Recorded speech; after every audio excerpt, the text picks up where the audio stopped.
မာလာကာသီးဟာကျွန်တော်အရန်ကြိုက်တဲ့အသီးမှာပါဝင်ပါတယ်။ဒါကြောင့်မို့ဒီတစ်ခေါက်မှာမာလာကာသီးရဲ့ကောင်းကျိုးနဲ့ဆိုးကျိုးတွေကိုပြောပြပေးပါမယ်။ကောင်းကျိုးများ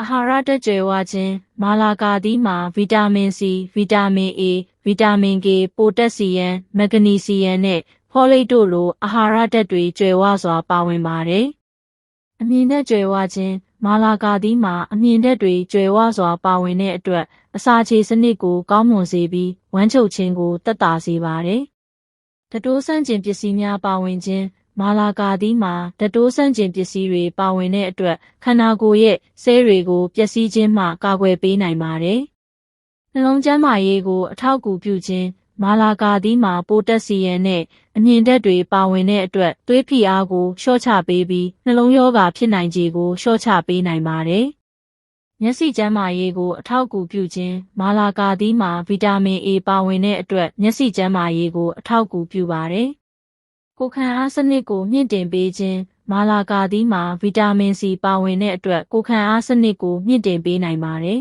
။ဆိုးကျိုးများ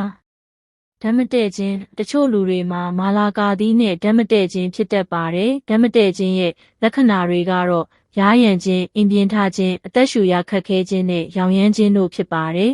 ။အစာအိမ်ပြဿနာများမာလာကာသီးကိုအများကြီးစားသုံးမယ်ဆိုရင်အစာအိမ်ပြဿနာတွေဖြစ်တတ်ပါတယ်။အစာအိမ်ပြဿနာတွေရဲ့လက္ခဏာတွေကတော့ဗိုင်းအောင်ခြင်းဝမ်းလျှောခြင်းနဲ့အော့အန်ခြင်းတို့ဖြစ်ပါတယ်။ကျောက်ကပ်ပြဿနာများမာလာကာသီးမှာအောက်ဆဲလိပ်တက်ပါဝင်တဲ့အတွက်ကျောက်ကပ်မှာကျောက်တွေတက်တဲ့သူတွေအတွက်အန္တရာယ်ရှိနိုင်ပါတယ်။သတိပြုရန်